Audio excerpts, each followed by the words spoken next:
Okay, brethren, last week we kept Passover, or hopefully most of us did at least, and we're now ending the 7-day feast of unleavened bread. And most of the story of the Feast of Unleavened Bread revolves around ancient Israel's deliverance from the land of Egypt. They'd been slaves there for a long time. God had sent the 10 plagues. Bit by bit, he'd weakened the Pharaoh's resolve.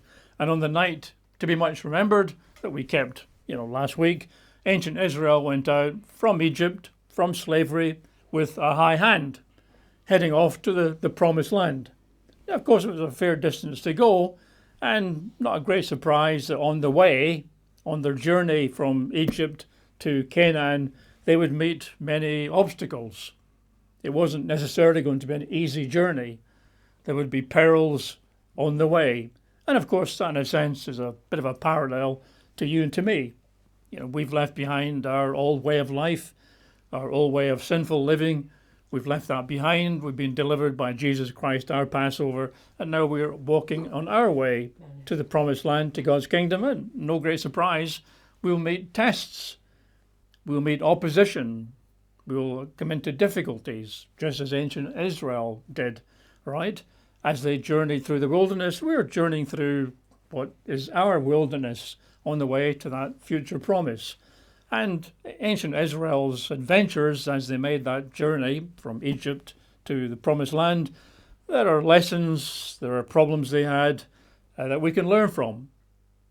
And they're written down for our learning, Scripture itself says. So let's open our Bibles at 1 Corinthians and chapter 10.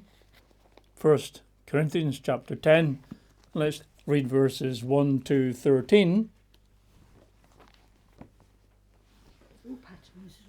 Moreover, brethren, I do not want you to be unaware that all our fathers were under the cloud, all passed through the sea, the Red Sea, all were baptized into Moses in the cloud and in the sea, all ate the same spiritual food, and all drank the same spiritual drink, all. And as far as people can work out, there were between 2 to 3, even 3.5 million people, right? For they drank of that spiritual rock that followed them, and that rock was Christ. But, although all went through the Red Sea, all were baptized, with most of them God was not well pleased, for their bodies were scattered in the wilderness. They went on this journey, all of them, all baptized, all following Moses, all access to the spiritual rock that followed them, and most didn't make it. In fact, only 2 made it, Joshua and Caleb. Everybody else of an adult age died in the wilderness. And that's not a good outcome, clearly. And what Paul's doing is he's reminding people that that's what happened to God's people of old. All of them, bar 2, died and didn't make it all the way into the promised land. And from that perspective, Paul says we can learn. Now these things became our examples, to the intent that we should not lust after evil things as they also lusted. These are examples. They're illustrations. We can look at them and we can learn. They're examples of what not to do, one would have thought. And do not become idolaters as were some of them. As it is written, the people sat down to eat and drink and rose up to play, describing in euphemistic language an orgy. Nor let us commit a sexual immorality as some of them did, and in one day 23,000 fell. Nor let us tempt Christ, provoke Christ, as some of them also tempted, and were destroyed by serpents. Nor complain as some of them also complained. Of course, all of us are prone to complaining and murmuring, let's face it, and were destroyed by the destroyer. Now, again, Paul says, all these things happened to them as examples and were written for our admonition, our instruction, upon whom the ends of the ages have come. So the things that happened to ancient Israel as they left Egypt and made their way to the promised land, the tests, the opposition, the trials, the failures, these were examples to us not to make their mistakes. And then Paul says they're written down for us to learn from. And that's what we're doing. So what we'll be doing today, looking at these particular experiences of Israel in the wilderness and the problems that they faced, the mistakes they made, as examples for you and for me, and they're written down for us to review from time to time, which we're doing today. Therefore, let him who thinks he stands take heed lest he fall. No temptation has overtaken you except such as is common to man, but God is faithful. Now, of course, we're not always. That's probably the big theme of ancient Israel's failures. They were not faithful. They rarely had any faith or trust in God. When things didn't look good, they reverted to their carnality, to physical carnal thoughts, to doubt, and so on and so forth. So their problem was they were not faithful. God was faithful. God is faithful. God is faithful. He will not allow you to be tempted, tested, or tried beyond what you are able, but with the temptation, test, or trial will also make the way of escape that you may be able to bear it. Right? So it seems to me, sort of reviewing these scriptures about ancient Israel and their journey to the promised land, that they provoked God. They failed tests 10 times, as far as I can make out. Right? So 10 times they provoked God, and eventually God ran out of patience, as he's entitled to do. He can be patient and wait, and be patient and wait, be patient and wait, but there comes a point where there's a red line, and if you go over it, that's a problem. You know, sometimes Jesus talked about stories like parables, the 10 virgins. The door's open if you're ready to go through it, but if you're not ready to go through the door, at some point in time, Jesus shuts the door, and then you can't go in. So we have to, make hay and so on while it's the right season. So today we're going to review the 10 occasions where Israel provoked God, where they demonstrated a failure of trust and faith, and again see what we can learn, from these stories, because they're examples for us. They're written down for us to learn from. That's hopefully what we'll do. Let's start in Exodus 14, go right back to the escape of Israel from Egypt. We can pick up the story in Exodus 14. Now let's read verses 5 through 12. So Israel has now left behind Moses and the pillar of cloud, the pillar of fire, heading off from Egypt. But it was told the king of Egypt, verse 5, that the people had fled, and the heart of Pharaoh and his servants was turned against the people. And they said, "Why have we done this, that we've let Israel go from serving us?" I thought the reason's obvious, because Egypt's in complete ruins, and all the firstborn are dead, but very short memories, clearly. So he made ready his chariot and took his people with him. Also he took 600 choice chariots, the best of all, and all the chariots of Egypt, with captains over every one of them. And the Lord hardened the heart of Pharaoh, king of Egypt, and he pursued the children of Israel, and the children of Israel went out with boldness. So the Egyptians pursued them, all the horses and chariots of Pharaoh, his horsemen, and his army, and overtook them camping by the sea beside Pi-hahiroth before Baal-zephon. So according to Josephus, there were these 600 top chariots, 50,000 horsemen, and allegedly 200,000 foot soldiers. So that's 250,000 in the army. Cavalry soldiers, chariots, and they're chasing after these former slaves, right? And that's perhaps not untypical of when people, leave their former way of life. Sometimes the former way of life sort of chases after them. Friends, family. It's caught up with these two. Various entanglements that you thought you'd walked away from, discover it's still there. Right? So what do you do? Well, what did Israel do? Lie down and take it. And when Pharaoh drew near, the children of Israel lifted their eyes, and behold, the Egyptians marched after them. So they were very afraid.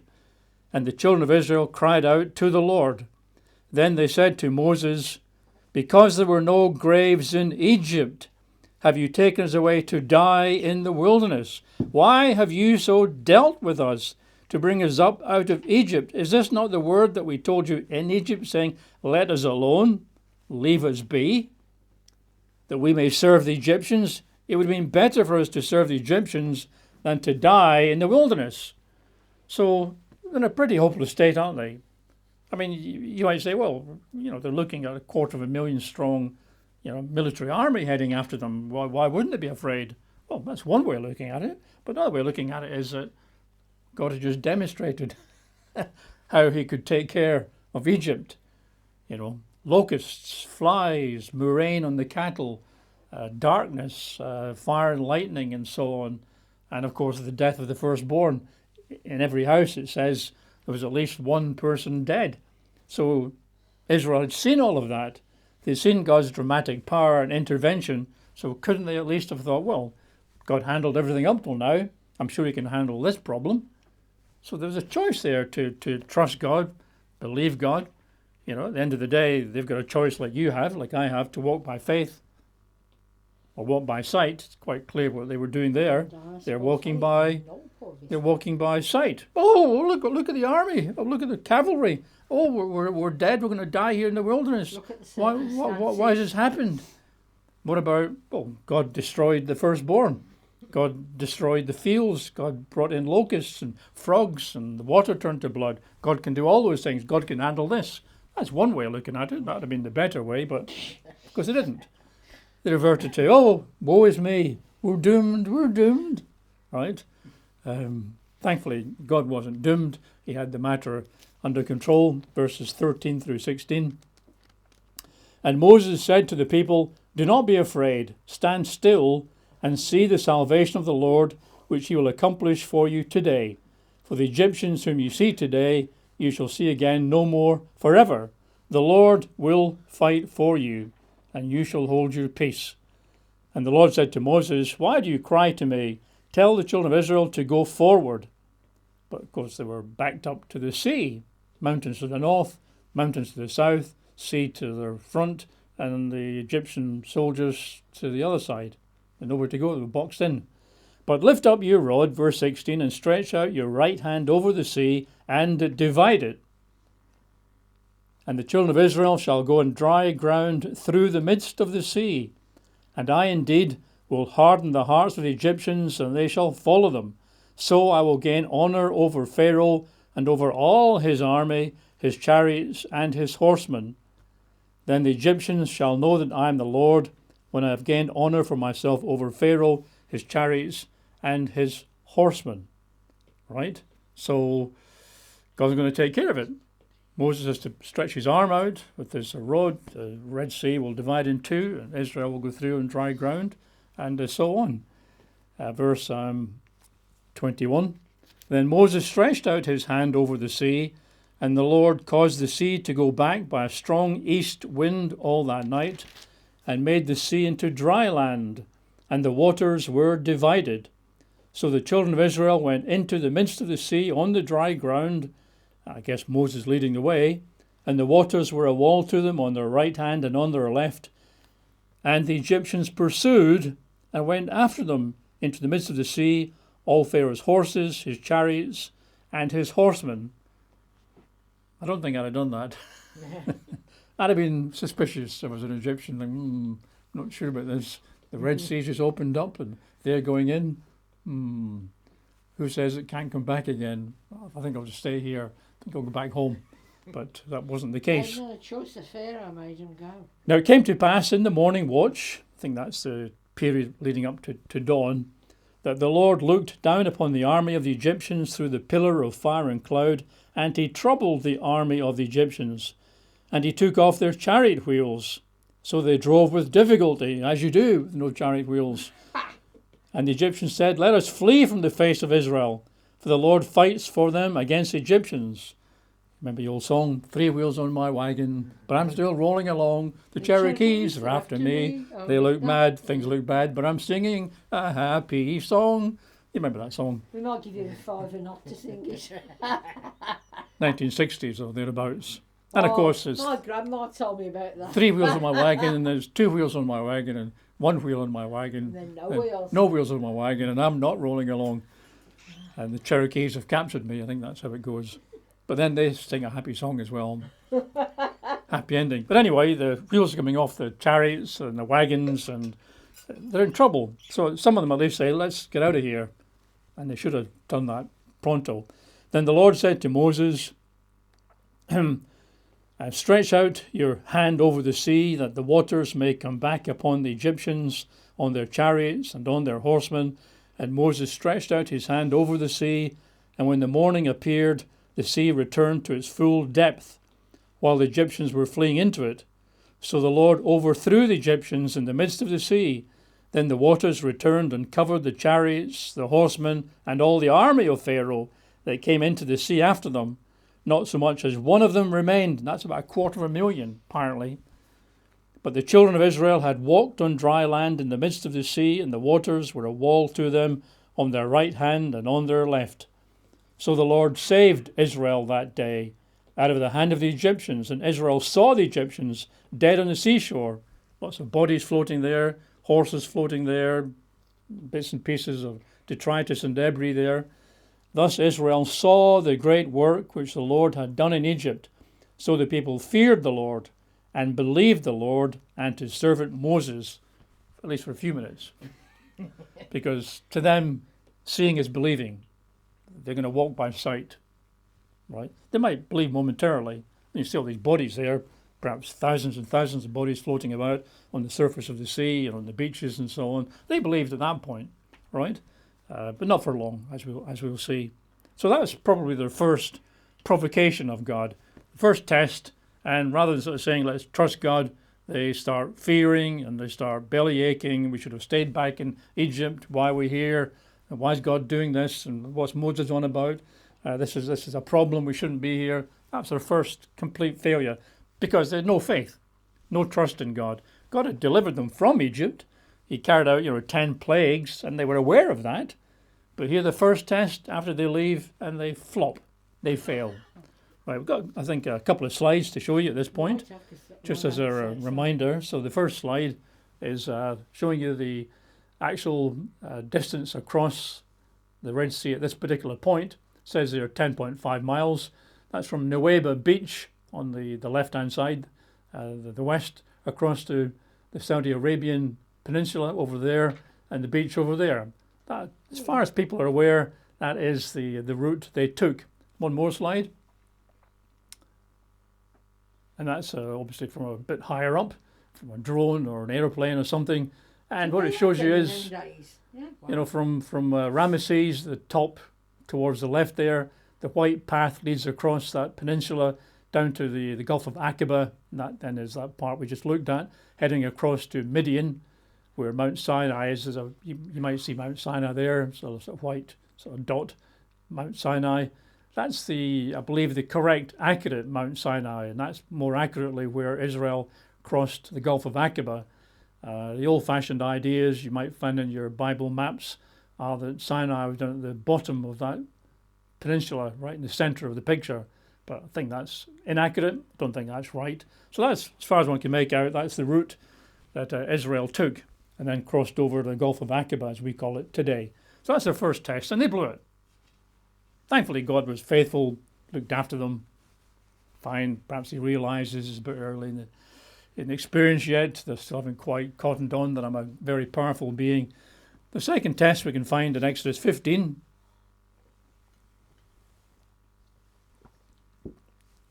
Verses 22 to 26. So just the next chapter. Starting in verse 22. So Moses brought Israel from the Red Sea. Then they went out into the wilderness of Shur, and they went 3 days in the wilderness and found no water. You've just seen 250,000 military army killed by God, destroyed by God. Marvelous intervention. You've been saved in a supernatural manner. 3 days later, you're going to demonstrate again your complete lack of faith. Now when they came to Marah, they could not drink the waters of Marah, for they were bitter. Therefore the name of it was called Marah. And the people complained against Moses, quarreled, contended, grumbled, saying, what shall we drink? So they could have said, well, obviously God's taking us to the promised land, and we've seen numerous examples of his provision, his intervention. I'm sure God's going to handle this. Let's watch with interest and see how God brings fresh water to us. Lovely bottled fresh water, chilled with ice cubes, and like Evian or Perrier or something like that. Oh, That's what God can do. Let's watch and see. Let's marvel at God's intervention. He could have said that. You might say, well, it's unlikely. Well, of course, he could have said that. You've not seen God do 10 plagues and destroy a powerful nation like Egypt. They'd seen that. And now 3 days after the Red Sea incident, they're belly aching. So, verse 25, Moses cried out to the Lord, and the Lord showed him a tree. When he cast it into the waters were made sweet.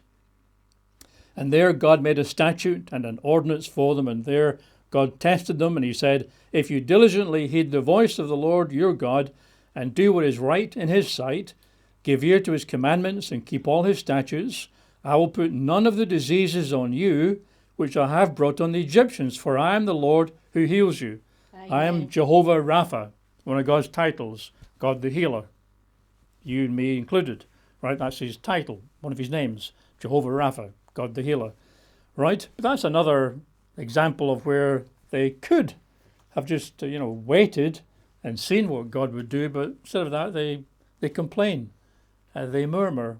Back in 1 Corinthians 10, murmuring was specifically mentioned, something that you and I are not to follow the example of murmuring, belly aching and whinging when things don't always go our way. So let's move on to number 3, which is Exodus chapter 16, where let's read verses 1 through 5, I guess. And they journeyed from Elim, and all the congregation of the children of Israel came to the wilderness of Sin, which is between Elim and Sinai, on the 15th day of the second month after they departed from the land of Egypt. So a month has passed. 15th day of the second month, and they left on the 15th day of the first month. So just 4 weeks has elapsed. Then the whole congregation of the children of Israel complained against Moses and Aaron in the wilderness, murmuring, complaining, contending. And the children of Israel said to them, oh, that we had died by the hand of the Lord in the land of Egypt, when we sat by pots of meat, and when we ate bread to the full. For you, Moses and Aaron, have brought us out into this wilderness to kill this whole assembly with hunger. I mean, it's ridiculous comment, right? They're murmuring, they're complaining, they're belly aching. I mean, they surely at this stage know that God's taken them to the promised land, promised to Abraham, Isaac, and Jacob, by a promise, by an oath that God took. They know that. They've seen what God's done to Egypt. They've seen the Red Sea. They've seen the bitter waters made sweet, right? And here they are hungry, fair enough, but why not say, well, God will provide. Jehovah Jireh, God will provide. But they don't. They just bellyache and shout, and the bellyache against Moses and Aaron. Why have you brought us out here to kill us? Do you believe anything? Then the Lord said to Moses, so that's another provocation, third one, behold, I will rain bread from heaven for you, and the people shall go out and gather a certain quota every day, that I may test them, whether they will walk in my law, my Torah, or not. And it shall be on the 6th day that they shall prepare what they bring in, and it shall be twice as much as they gather daily. This is going to be the manna. So they're hungry, God's going to provide daily manna, daily bread from heaven, every day. It's a miracle to be provided every single day for 40 odd years. But there's two miracles. One is that on the 6th day, they get twice as much, and it doesn't rot overnight, doesn't decay overnight. So that's a miracle as well. So 6 days, certain type of manna, and the 7th day, the manna is preserved. Lots of miracles there. And God's providing, bread from heaven. Right? Let's read verses 16 to 20, which brings us up to the fourth of these tests or provocations. Verse 16, Moses says, this is the thing which the Lord has commanded. Let every man gather it according to each one's need, 1 omer for each person, according to the number of persons. Let every man take for those who are in his tent. Then the children of Israel did so and gathered, some more, some less. And when they measured it by omers, he who gathered much had nothing left over. He who gathered little had no lack. Every man had gathered according to each one's need. And Moses said, let no one leave any of it till morning. That's the instruction, because God will provide it every morning. But of course, if you're not a trustworthy person, if you don't have any faith in this God being, this Jehovah person, right, you're not going to trust that he'll do it every day. You better keep some just in case, because we all know that, well, you just can never tell what God's going to do, right? So because God might not do it the next day, you better save some. Notwithstanding, they did not heed Moses, but some of them left part of it until morning, and it bred worms and stank. And Moses was angry with them. So they gathered it every morning, every man according to his need. And when the sun became hot, it melted. So you had to go out every day and gather it. But, you think, well, why did they not trust God? God said every day, or Moses on God's behalf said, gather it every day, and it will be good for you. It's bread. And they didn't. Some disobeyed because they didn't trust God. They had no faith in God. That's a common theme in really all these provocations. They never see God. They never trust God. They have no faith in God. Only what they can see, what their bellies can be filled with. And so here we come to the fifth provocation, quite serious in God's eyes, verses 23 through 30. Then Moses said to them, "This is what the Lord has said. Tomorrow is a Sabbath rest, a holy Sabbath to the Lord." So obviously a Friday conversation taking place here. Tomorrow is a Sabbath rest, a holy Sabbath to the Lord. Interesting, this is several weeks before Mount Sinai. Right, the Ten Commandments have not been given yet, but even at this early stage, the Sabbath day is a commandment. And it says here, it's a Sabbath rest, a holy Sabbath to the Lord. Quite a bit before Ten Commandments and Mount Sinai. Bake what you will bake today, boil what you will boil, lay it up for yourselves all that remains to be kept till morning. So they laid it up till morning, as Moses commanded, and it did not stink, nor were there any worms in it. So another miracle. You get manna 6 days, and it rots overnight, but on Friday night, it doesn't rot, doesn't breed worms or stink. It's preserved miraculously into the Sabbath day. Then Moses said, "Eat that today, for today is a Sabbath to the Lord. Today you will not find it in the field. 6 days you shall gather it, but on the seventh day, the Sabbath, there will be none." But of course, these are people who are unfaithful. These are people who do not trust this Jehovah being. Now it happened that some of the people went out on the seventh day to gather, but they found none. And the Lord said to Moses, "Come on, how long do you refuse to keep the commandments and my laws? See, the Lord has given you the Sabbath, therefore he gives you on the sixth day bread for 2 days. Let every man remain in his place. Let no man go out of his place on the seventh day." So the people rest on the seventh day as were commanded. So again, they're sort of provoking God here. God says, look, I'm going to work another miracle. This manna will preserve overnight. You haven't got to go out. You better not go out on Sabbath day. It's a holy day. I want you to keep it holy. You stay in your tents and so on, and it'll be preserved for you. Don't go out. But of course they go out because they don't trust this being, or they're being greedy, or just downright disobedient, right? And of course the lesson for you, I guess, and me today is that God says it's a holy Sabbath, and he takes exception if people go out doing things on his holy Sabbath that they should not. I mean, I often hear people saying, do you keep the Sabbath? Do you keep Sundays, or do you keep the Sabbath? And we often say, well, I'm a Sabbath keeper. I keep the Sabbath. Well, the Ten Commandments, it says, remember the Sabbath day to keep it. Not quite. Remember the Sabbath day to keep it holy. So the Sabbath is a holy Sabbath, set apart for holy purposes, right? And you and I suppose, can become casual. If we've kept the Sabbath for decades, we might become quite sloppy about it. That's not unknown. And of course, this time of year, we can just check ourselves out. How am I doing with Sabbath keeping? Do I keep it holy? Do I regard it as God's special day, right? Or is it a little bit 11 sort of sneaked in there? And so on. So let's not be casual about something like that. Number 6, provocation is just 6 weeks into their departure from Egypt, so they're quickly building up a head of steam here of provoking God. So that's going to be in Exodus 17 and the verses, I think, 1 through 7.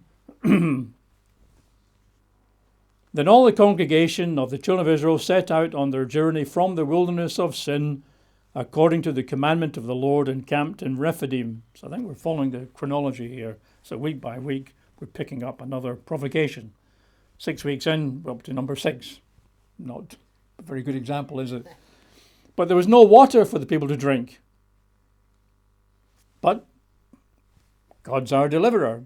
God's our provider. Let's see what God does here for us. That's an option. Obviously not an option they ever bothered to follow. Their immediate default reaction is to start complaining and murmuring and chiding. Therefore the people contended with Moses and said, "Give us water that we may drink." Impatient, not waiting for God, contending, some translations say arguing, quarreling with Moses.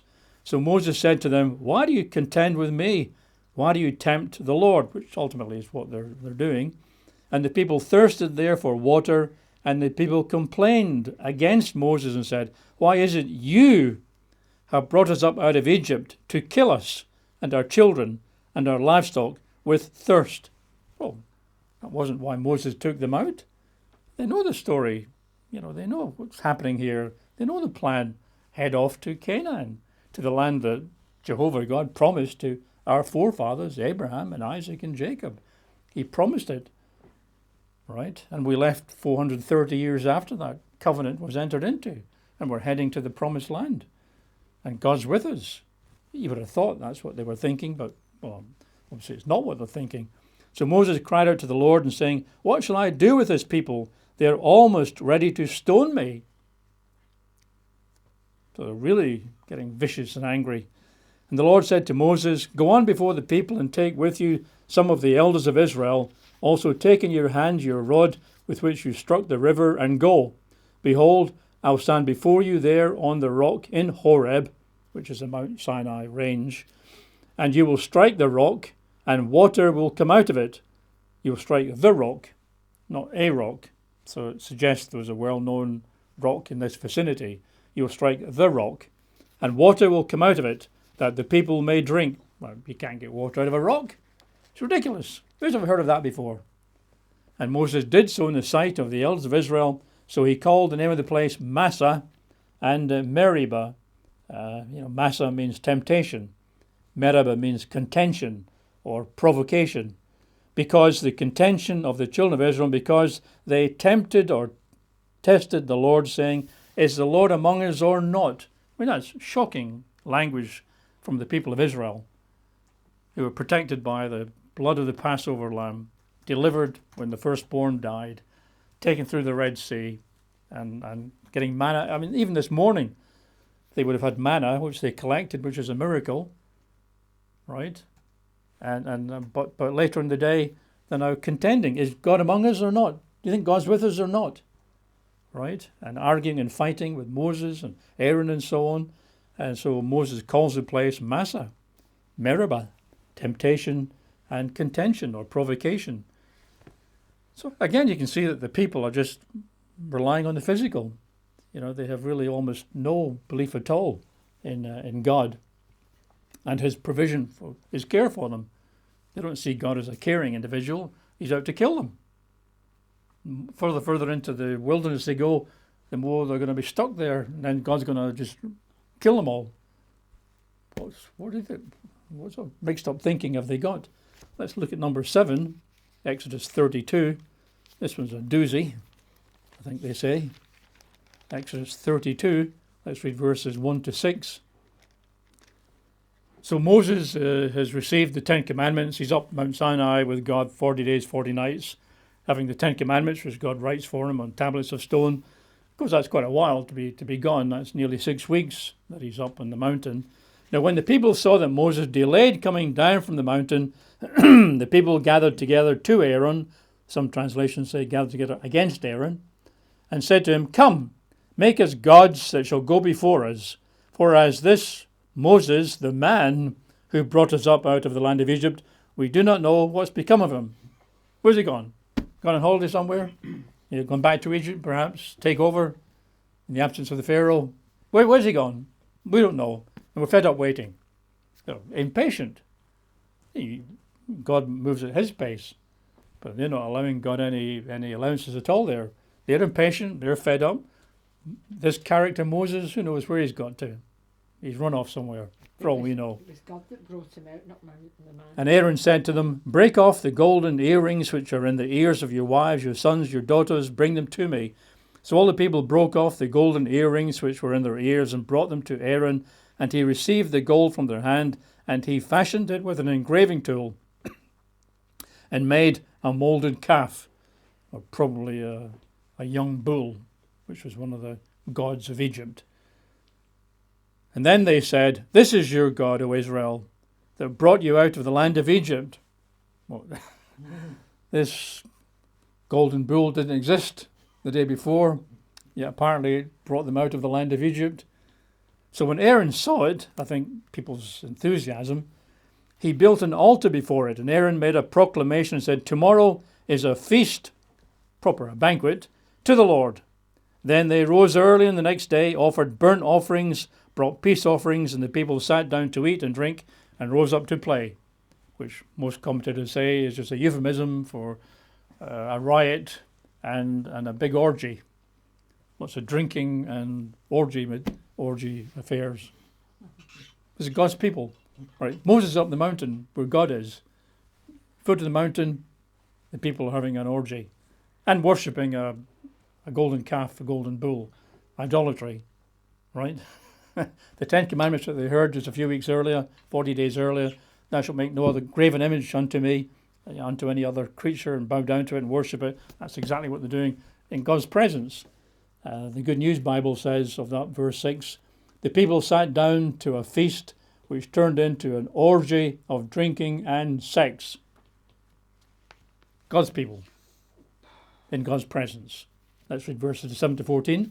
And the Lord said to Moses, go, get down, for your people, whom you brought out of the land of Egypt, have corrupted themselves. I've always felt that's a little bit unfair on Moses. Sort of like God was bringing them out, really. They have turned aside quickly out of the way which I commanded them. They have made themselves a moulded calf and worshipped it and sacrificed to it and said, this is your God, O Israel, that brought you out of the land of Egypt. Well, of course that's offensive to God. That's provocative to God. He's the God that brought them out. He's the God that sent 10 plagues on Pharaoh and Egypt. He's the God that opened up the Red Sea. He's the God that's feeding them manna, even this morning, right? So, of course, God's going to be offended by this. And the Lord said to Moses, I've seen this people. Indeed, it's a stiff-necked people. Now, therefore, let me alone, that my wrath may burn hot against them, that I may consume them, and I'll make of you a great nation. Which I think God could still do that, still fulfill the promises to Abraham, Isaac, and Jacob. Be a great nation, a multitude of descendants, but Moses would be the front man. Then Moses pleaded with the Lord his God and said, Lord, why does your wrath burn hot against your people, whom you have brought out of the land of Egypt with great power and mighty hand? Let's get this straight, God. Why should the Egyptians speak and say, he brought them out to harm them, to kill them in the mountains and consume them from the face of the earth? Turn from your fierce wrath. Relent from this harm to your people. Remember Abraham, Isaac, and Israel, your servants, to whom you swore by your own self and said to them, I will multiply your descendants as the stars of heaven. All this land that I have spoken of I give to your descendants. They shall inherit it forever.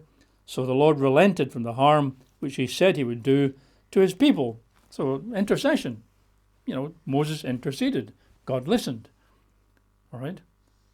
Because, Moses had a very reasonable case to present. Egyptians and other countries will say you couldn't do it, that you weren't able. That's why you killed them all, because you weren't able to keep your promises. Please remember your promises to Abraham, Isaac, and Jacob. Please remember the land that you promised to their descendants. Please do that. And God said, yeah, okay, fair enough. Good point. So, intercessory prayer, does work. So let's read 19 through 28. Verse 19.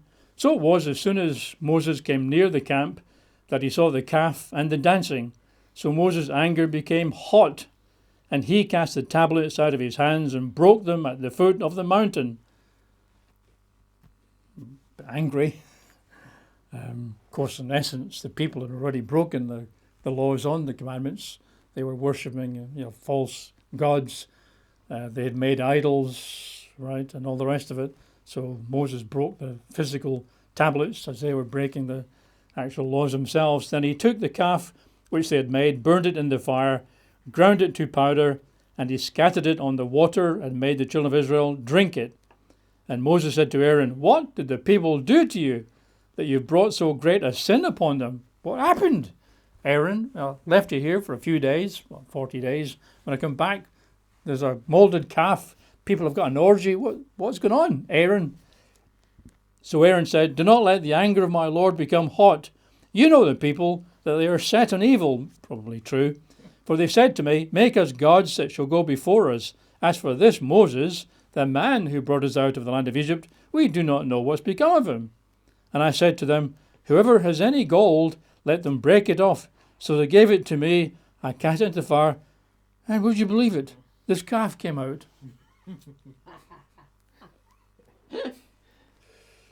Not a very good excuse. I threw in the gold, Moses' little brother, and then can't believe it. Just looked round, and suddenly a gold calf trots out, and there it is there. Of course, Aaron came close to dying. I'm not going to turn there, but in Deuteronomy 9:20, it says that God considered killing Aaron. And I'm not surprised. So again, Moses interceded for his brother this time. "Oh, please be a bit more patient with him." Right? So that was really foolish of Aaron. Carrying on, verse 25. Now when Moses saw that the people were unrestrained, naked. The King James Version says naked, and the Net translation says running wild. So you can use your imagination. Lots of alcohol, drink, nakedness, running wild, and unrestrained, the New King James Version says. For Aaron had not restrained them to their shame among their enemies. Then Moses stood in the entrance of the camp and said, "Whoever is on the Lord's side, come to me." And all the sons of Levi gathered themselves together to him, because that's Moses' tribe. He was a Levite. And he said to them, "Thus says the Lord God of Israel, let every man put his sword on his side, and go in and out from entrance to entrance throughout the camp. Let every man kill his brother, every man his companion, and every man his neighbour." So the sons of Levi did according to the word of Moses, and about 3,000 men of the people fell that day. And there's obviously many more than that running unrestrained and engaged in the orgy, but I suppose at this stage when Moses turned up and he's busy shouting and waving his fists in the air, I guess a lot of people sort of quickly calmed down. So the Levites gathered to Moses and he says, "Take your swords, go out," and I think the implication is kill those who are still rebelling, those that have shown no repentance, who are still engaged in orgies and drunkenness and all the rest of it. Take them out. And there's 3,000 of such. I guess they're really serious criminals, serious serial sinners, right? So they're dealt with. Imagine everybody else, they say, "Oh, come to the senses. Penny's dropped. Oops, I think we're in trouble, guys. Let's stop what we're doing and let's see what happens," and so on. And so they were impatient, waiting for things to happen. I guess you and I can sometimes subject, to delays. God's delays can be a problem. Sometimes when God's delaying, people look for other things to do. You got the case there of Aaron and the people. Let's make an idol. Let's make a god for us. In the case of Abraham, if you think back to his days, God said to Abraham, "You'll have a son. Your descendants will be like the stars of heaven," and so on. But of course, for a couple of decades, nothing happened. And then Abraham thought, nothing's happened. So he thought he'll do it. Right? So he takes Hagar as a concubine, wife, whatever, and he has Ishmael. That's not God's plan. God's plan is to have a son of promise, Isaac, who comes a bit later. But Abraham and Sarah try and do it their way. And of course, Ishmael's arrival, Hagar, that caused problems because they couldn't wait. Couldn't wait for God to do it in God's good time. So we have to learn lessons there as well, right? Eighth test we find in Numbers chapter 10. So we leave Exodus and turn to Numbers and chapter 10. Because that's a bad one, that one there. I mean, you're literally in God's presence. God's up the mountain. I don't know how high the mountain is there, 2,000-3,000 feet, perhaps 4,000 feet, whatever. God's up there, physically. He's talking to Moses. And at the foot of the mountain, the people have made a golden calf. They're offering offerings to it, burnt offerings. They're engaged in an orgy. Right? That's pretty insulting, pretty provocative. It did provoke. God says, tell you what, Moses, step out of the way. I'm going to blot this lot out. That's how close they came to disappearing, all of them. Right? Anyway, Numbers chapter 10. Let's read verse 33. Numbers 10 and 33, and then we're going to read 11 and 1 to 3. So, verse 33, so they departed from the mountain of the Lord on a journey of 3 days. That's Mount Sinai again. This is the next stage of their journeys towards the promised land. So they started a journey of 3 days. It's not very far, is it? And the Ark of the Covenant of the Lord went before them for the 3 days' journey to search out a resting place for them. Well, of course, you've got to erect your tents, got to dismantle them, got to pick them up, got to move, follow the pillar of fire, the pillar of cloud, erect your tent again that night, dismantle it next day, move on again. So you do that for 3 days, and perhaps they're feeling a little bit sort of fed up and weary. They've been at Sinai for quite a while, probably got quite lazy and comfortable. It's too much hard work now. Let's read verses 11, 1 to 3. Now when the people complained, it displeased the Lord, for the Lord heard it, and his anger was aroused. So the fire of the Lord burned among them and consumed some in the outskirts of the camp. Then the people cried out to Moses, and when Moses prayed to the Lord, the fire was quenched. So he called the name of the place Tabirah, which means burning, because the fire of the Lord had burned among them. So no specific issue there other than just the general impression. Verse 1 of 11, the people complained and it displeased the Lord. The Amplified Translation says, and the people grumbled and deplored their hardships, which was evil in the sight and the ears of the Lord. Or the Message Translation says, the people fell to grumbling over their hard life. So it looks like they just were getting fed up. They're getting weary. It was just too inconvenient, all this business of following the pillar of cloud, setting up your tents, dismantling your tents, journeying a few miles, ditto. It's going to take forever, this. We're cheesed off. We're fed up. So, and of course, what God's doing is he's bringing them closer and closer to the promised land, the land that flows with milk and honey, where there are plains and orchards and vineyards, hills and mountains and copper and iron and pomegranates and fruit of all sorts. And they're complaining and whinging. God's provoked here, right?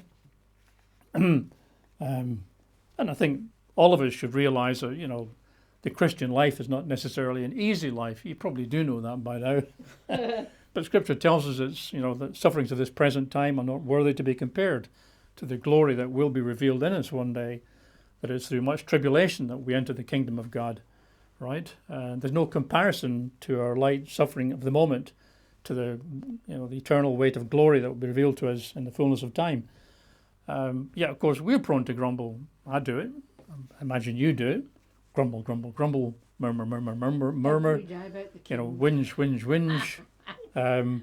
He that endures to the end, the same shall be saved. Endurance. The word endurance implies it's not easy. Right? There's obstacles. There's effort required. But you've got to endure to the end, not give up. These were, I think, in danger of giving up. Let's look at number 9, Numbers 11. That's where we are. Let's read verses 4 through 6 to start with. Now the mixed multitude who were among them yielded to intense craving. Mixed multitude, some translations say rabble. Riffraff. Or riffraff. So these were folk living in Egypt, perhaps other slaves from other countries. And when Israel went out, they just tacked along. They could see it was going to look better, perhaps. So they're called riffraff here, low-life sorts. And they're yielding to intense craving. Nothing wrong with having a desire, but intense craving, this is a high degree of lust and greed. So the children of Israel also wept again and said, who will give us meat to eat? We remember the fish we ate freely in Egypt, the cucumbers, the melons, the leeks, the onions, the garlic. But now our whole being is dried up. There's nothing at all except this manna before our eyes. So they're looking back to Egypt again, wishing they were there. The garlic, the onions, the melons, the pots of meat. Do you remember KFCs and Goshen and McDonald's? Do you remember all of that? Right? Do you remember the cups of coffee we used to get there in Starbucks? I want to be back in Egypt as a slave. God's taken them to the promised land. It's like a wonderful place. But they've no eye for that. They're just thinking of their immediate bellies. We want meat, meat, meat. Let's read verses 10 to 15. Then Moses heard the people weeping throughout their families, everyone at the door of his tent, and the anger of the Lord was greatly aroused. Moses also was displeased. So Moses said to the Lord, "Why have you afflicted your servant? Why have I not found favor in your sight that you've laid the burden of all these people on me? Did I conceive all these people? Did I beget them? That you should say to me, carry them in your bosom as a guardian carries a nursing child to the land which you swore to their fathers? Where am I to get meat to give to all these people? For they weep all over me, saying, give us meat, that we may eat. Meat, meat, meat. I'm not able to bear all these people alone, because the burden is too heavy for me. If you treat me like this, please kill me here and now. If I have found favor in your sight, don't let me see my wretched." So poor old Moses just about had it. Can't take much more. He's super frustrated. And all they're doing is belly aching about meat, meat, meat. Right? But God's got a solution, of course. Verse 18, "You shall say to the people, consecrate yourselves for tomorrow, and you shall eat meat. For you have wept in the hearing of the Lord, saying, who will give us meat to eat? For it was well with us in Egypt. Therefore the Lord will give you meat, and you shall eat. You shall eat not 1 day, nor 2 days, nor 5 days, nor 10 days, nor 20 days, but for a whole month, until it comes out of your nostrils and becomes loathsome to you, because you have despised the Lord who is among you, and have wept before him." You can weep in sorrow or in anger, saying, "Why did we ever come up out of Egypt?" Well, so that God could keep his promise to Abraham, Isaac, and Jacob, so he can give them a beautiful country, beautiful land with hills and mountains and orchards and vineyards and all the rest of it. That's what he's doing it for, but they've no concept of what God has for them. And Moses said, "The people who I am among are 600,000 men on foot, plus because women and children. Yet you've said, I will give them meat that they may eat for a whole month. Shall flocks and herds be slaughtered for them to provide enough for them? Shall all the fish of the sea be gathered together for them to provide enough for them?" What are you on about, God? I mean, how can this be possible? So Moses is losing a bit of the vision himself there. And the Lord said to Moses, "Has the Lord's arm been shortened? Now you shall see whether what I say will happen to you or not." Because God's hand is not shortened. Verses 31 through 34. "Now a wind went out from the Lord, and it brought quail from the sea, and left them fluttering near the camp, about a day's journey on this side, about a day's journey on the other side, all around the camp, and about 2 cubits above the surface of the ground." So here come the quail. Millions of them by the looks of it. "And the people stayed up all that day, all night, all the next day, and gathered the quail. He who gathered least gathered 10 homers." And one commentary says a homer would be equivalent to, say, a donkey load.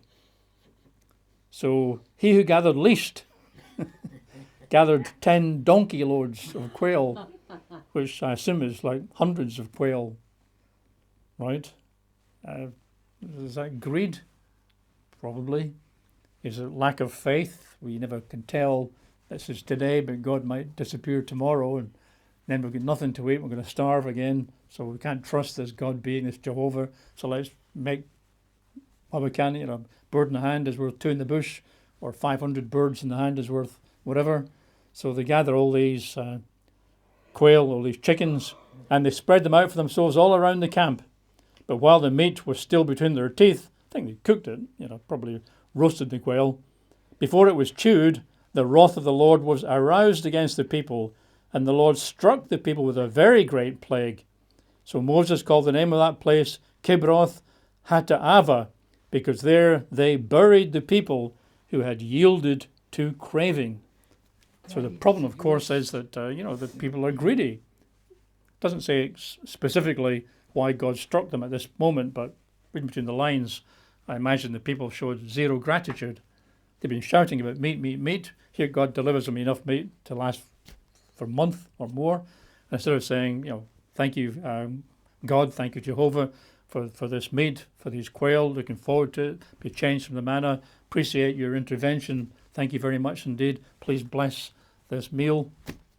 I guess they just started eating, because they hadn't eaten meat for a while, so probably gobble, gobble, gobble. And God says, well, what a bunch of ingrates, right? So that's it, I've had enough. So lots of them die. I mean, if you think, in olden times there were 7 deadly sins, if you ever come across them. And one of the 7 deadly sins is gluttony, right? That's a deadly sin, leads to other sins. And so you don't want to be a glutton. I think that's what these people were, ungrateful. And of course, the real reason, I suppose, in a sense, was they listened to the riffraff. They listened to the lowlifes among them. And Paul much later on said, bad company corrupts good manners. You have to be careful who your friends are, who your acquaintances are. If this is a bit like the leaven's a whole lump. The leaven of these riffraff had sort of spread as like a cancer and influenced and contaminated everybody else. Then they start whinging and weeping before God, and a lot of them end up dead in the cemetery there. Number 10, we find in Numbers chapter 14. Let's turn there. And the story leading up to this is that they're at the boundary of the promised land. They've got there, in other words. Provoked God 9 times so far, but they've got there to the borders of the promised land. They send 12 spies over, check it out, see what it's like. Spies go around for 40 days, come back and say, well, 2 of them, Joshua and Caleb, say, pretty good.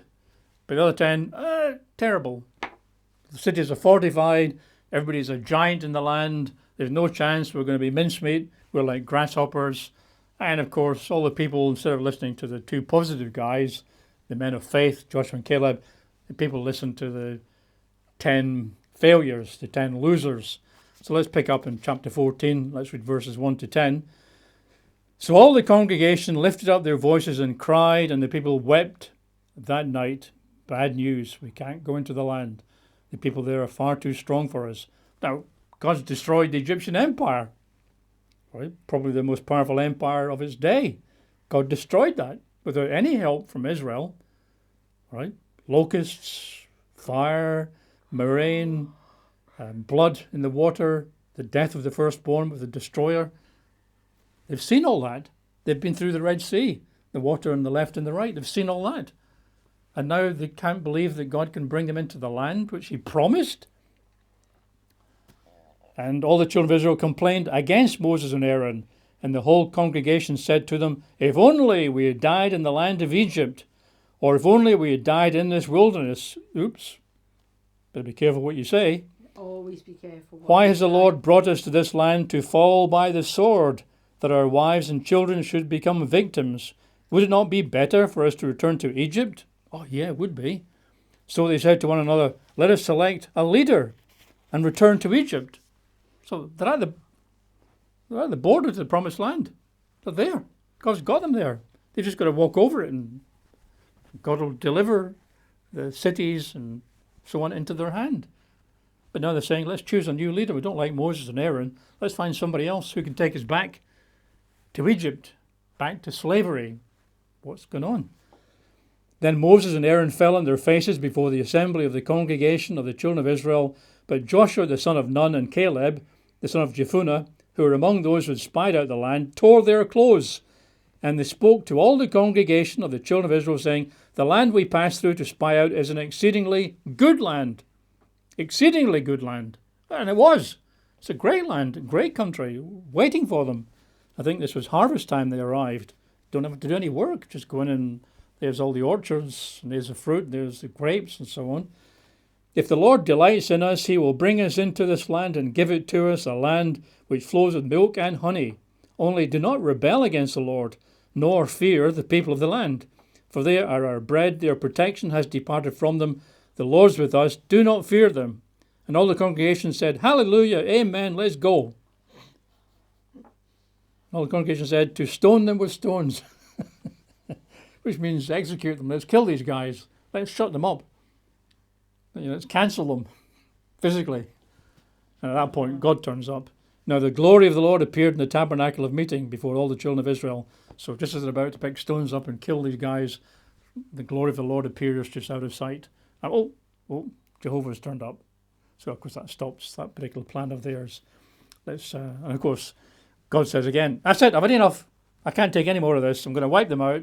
Moses again, thankfully for them, intervenes and says, please, let's go over this again. Your promises to Abraham, Isaac, and Jacob, what the people will think if you don't bring them through, please forgive them. And God listens to Moses again. But let's pick up the story in verses 17 through 35. Now I pray, let the power of my Lord be great, just as you have spoken, saying, the Lord is long-suffering and abundant in mercy, forgiving iniquity and transgression, but he by no means clears the guilty, visiting the iniquity of the fathers on the children to the third and fourth generation. Pardon the iniquity of this people, I pray, according to the greatness of your mercy, just as you have forgiven this people from Egypt even until now. You've got a good habit here, God, of forgiving them. Please continue that. The Lord said, I have pardoned. Okay, I have pardoned according to your word. But truly as I live, all the earth shall be filled with the glory of the Lord, because all these men who have seen my glory and the signs which I did in Egypt and in the wilderness, and have put me to the test now these 10 times, and have not heeded my voice. So that's the 10 times we've looked at. This is the 10th of those 10 times. So God forgives, God's patient, but there is a point in time, I think, where God has drawn a red line. None of us better go over that red line. So you got plenty of time, but at some point the door is closed and locked. It's no longer accessible.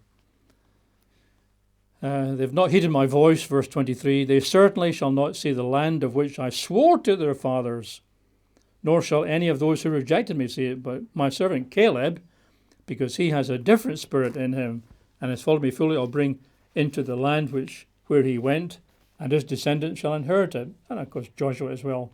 Now the Amalekites and the Canaanites dwell in the valley. Tomorrow move out into the wilderness by the way of the Red Sea. Turn around, you go in the other direction. The Lord spoke to Moses and Aaron, saying, how long shall I bear with this evil congregation who complain against me? I've heard the complaints which the children of Israel make against me. Say to them, as I live, says the Lord, just as you have spoken in my hearing, so I will do to you. By your words you are justified, by your words you are condemned. Death and life are in the power of the tongue. They're all saying endlessly, we're going to die here, we're going to die here, we're going to die here, we're going to die here. Why are we going to die here? God says, okay, I've heard it. You will.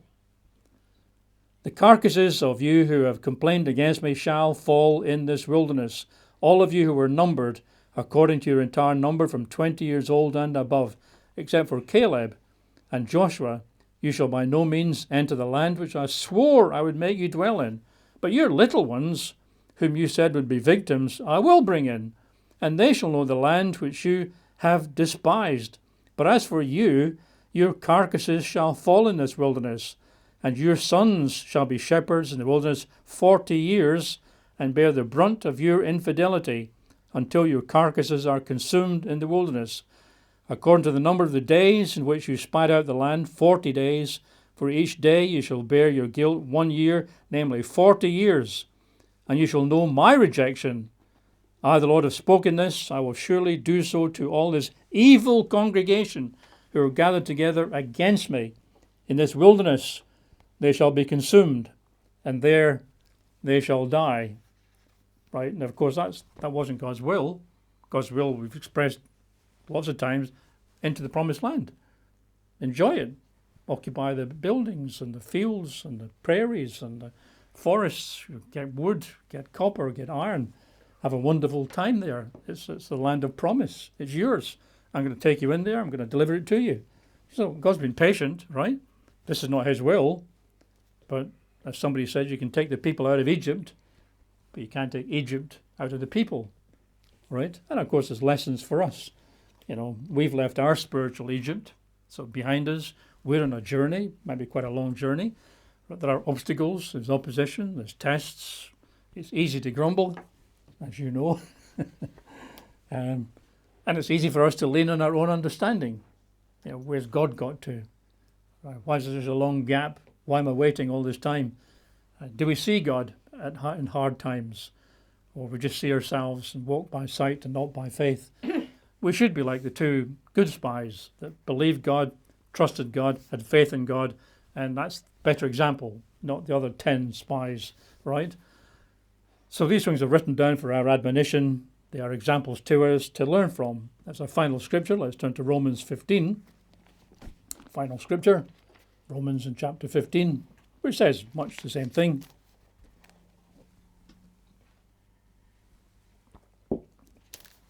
Verse 4, Romans 15 and verse 4, and then verse 13. Verse 4, for whatever things were written before, that's the Old Testament scriptures, such as Genesis and Exodus and Numbers and so on. But whatever things were written before were written for our learning, that we through the patience and comfort of the scriptures might have hope, or I guess you could say the encouragement of the scriptures.